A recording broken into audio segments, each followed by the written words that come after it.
Selamat datang di channel Suara Patriot bersama Chandra Tua. Salam Patriot. Kali ini kami akan mengangkat tema Naga Merah Melilit Garuda. Perlu sedikit dijelaskan di sini, kami memberikan istilah negara Tiongkok dengan sebutan rezim PKT, Partai Komunis Tiongkok, yang memang sedang menyandera rakyat Tiongkok dan akhirnya membuat bangsa Tionghoa mendapat cap yang buruk. Padahal ini semua dilakukan sepihak oleh rezim PKT.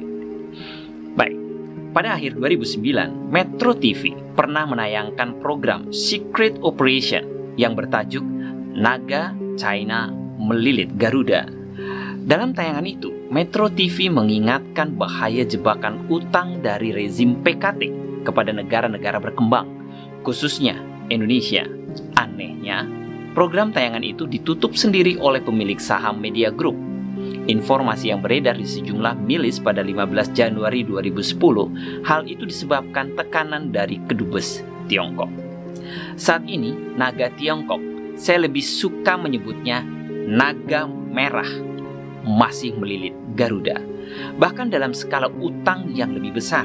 Sejauh ini, rezim PKT masuk dalam peringkat keempat negara yang memberi utang dengan nilai sebesar 20,1 miliar dolar atau 284,2 triliun. Peringkat teratas diduduki Singapura, Amerika, dan Jepang.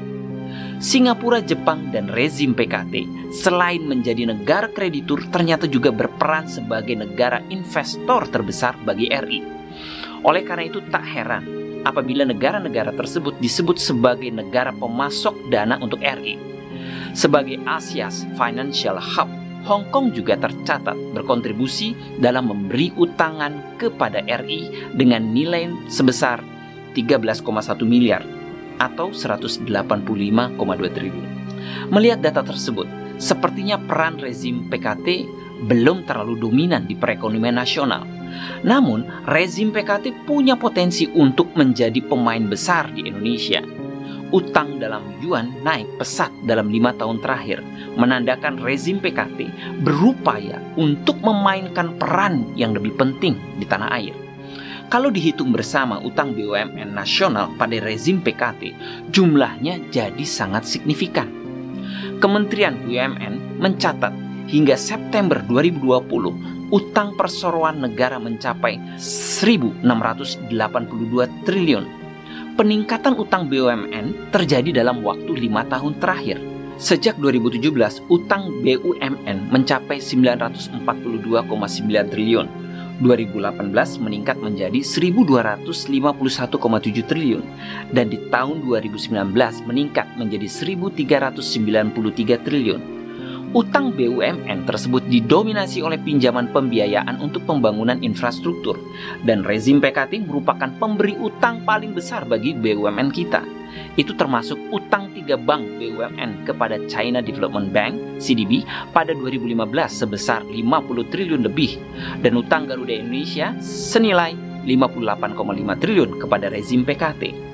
Pada 2015, Menteri BUMN Rini Sumarno, utang ke rezim PKT total sekitar 520 triliun. Sebenarnya tidak ada masalah sih dalam pembiayaan pembangunan, baik yang dilakukan oleh pemerintah maupun BUMN, memanfaatkan utang ke rezim PKT. Bukankah kita juga sudah biasa pinjam pada negara yang maju yang lain, termasuk ke Bank Dunia dan International Monetary Fund (IMF). Hanya belakangan, dalam dekade terakhir ini, skala utang kita pada rezim PKT semakin besar. Besarnya utang yang diberikan rezim PKT kepada negara kita tidak lepas dari keikutsertaan kita dalam One Belt, One Road, OBOR, yang dikenal sebagai jalur sutra yang melibatkan banyak negara dari Asia, Afrika, hingga Eropa. Proyek ini merupakan pembangunan jalur sutra baru dengan memperkuat infrastruktur pendukung perdagangan di titik-titik dan negara-negara yang dilalui. Dengan proyek OBOR ini, rezim PKT berencana investasi infrastruktur raksasa untuk membangun jalur kereta api, jalan, laut, dan lainnya yang membentang dari rezim PKT ke Asia Tengah, Afrika, dan Eropa. Presiden Tiongkok Xi Jinping siap suntikan dana sebesar 1.100 miliar dolar. Di bawah rezim Jokowi, Indonesia sepenuhnya mendukung platform obor. Sejak tahun 2017, dalam konferensi tingkat tinggi KTT obor di Beijing di tahun itu, Indonesia menerima investasi dan tawaran utang dari negara komunis tersebut demi mendukung beberapa proyek infrastruktur. Dengan bergabungnya Indonesia dalam proyek obor ini, pemerintah berharap akan dapat meningkatkan utang dan investasi rezim PKT ke tanah air. Awalnya, investasi rezim PKT yang berkaitan dengan obor nilainya tak lebih 5 miliar dolar atau 71,3 triliun. Berbagai pencapaian infrastruktur yang telah diwujudkan terbilang cukup prestisius. Di antaranya adalah Light Rail Transit LRT Palembang, Bandara Kertajati Bandung, Mass Rapid Transit MRT Jakarta, dan Kereta Api Cepat Jakarta-Bandung. Dalam pertemuan pemerintah RI dengan rezim PKT pada April 2019 disiapkan rancangan Framework Agreement. Menko Kemaritiman Luhut Binsar Panjaitan tawarkan 28 proyek senilai 1.296 triliun dengan skema business to business. Oke, di satu sisi kita dapat dana cash untuk membangun infrastruktur. Di sisi lain juga ada jebakan utang dalam peminjaman. Dengan utang kita pada rezim PKT hingga akhir 2020 yang mencapai 20,1 miliar atau 284,2 triliun, pasti bukan sesuatu yang mudah untuk membayar cicilannya. Di tengah pandemi COVID-19, krisis ekonomi dan moneter menghantui kita dan seluruh negara yang terdampak. Bisa jadi kita akan gagal bayar akibat defisit keuangan negara akibat pandemi. Kalau itu terjadi, sangat mungkin kita terpaksa jual aset ke rezim PKT. Perusahaan strategis negara bisa dilego untuk bayar utang. Sejauh ini pemerintah kita merasa masih sanggup membayar utang dan cicilannya, baik kepada rezim PKT maupun kreditor asing yang lain. Menko Kemaritiman Luhut Binsar Panjaitan meyakinkan masyarakat tak perlu khawatir, sebab pemerintah sudah memperhitungkan dengan matang untuk bekerja sama dengan rezim PKT. Ia yakin Indonesia bisa terhindar dari apa yang disebut sebagai jebakan utang, jalur sutra modern, Belt and Road Initiative. Menurutnya, Indonesia menerapkan skema yang berbeda dalam pembiayaan proyek, yakni skema perjanjian business to business atau B2B untuk mengurangi resiko jebakan utang. Luhut juga melihat jalur sutra bukanlah ancaman global, tetapi meningkatkan competitiveness di kawasan. Namun Pak Luhut nggak sadar, selama ini kebijakan rezim PKT meminjamkan uang ke negara berkembang di Asia Pasifik tak lebih dari payday loan diplomacy atau diplomasi pinjaman cepat dan mudah. Dana pinjaman terlihat menarik dan mudah diperoleh, tapi mengabaikan ketentuan mengikat lainnya yang jadi syarat pinjaman. Juga kurangnya transparansi di sekitar pinjaman sehingga ada ketidakpastian tentang seberapa berkelanjutan proyek. Meskipun akan ada lonjakan investasi asing langsung di tahap awal proyek, tapi defisit akan semakin melebar dalam jangka panjang. Kita bisa berkaca dari sejumlah negara yang terjebak utang rezim PKT dan tak mampu bayar. Sri Lanka harus rela kehilangan pelabuhan Hambantota pada 2017 setelah gagal bayar utang. Pelabuhan itu dibangun pada 2008 dengan utang dari rezim PKT sebesar 361 juta dolar atau 5 triliun. New York Times menyebut akuisisi itu membuat rezim PKT bisa menguasai wilayah yang menguntungkan di jalur strategis komersial dan militer. Selain itu, bagi Beijing, hal itu dapat memperluas pengaruhnya di kawasan Samudra Hindia dan sedikit demi sedikit akan menggeser India sebagai patron di kawasan itu. Tanzania mengalami masalah yang sama. Presiden Tanzania John Magufuli meminta rezim PKT untuk menghapuskan sejumlah utang negara itu, termasuk yang dipinjam 50 tahun lalu untuk konstruksi jalur kereta ke negara tetangganya, Zambia.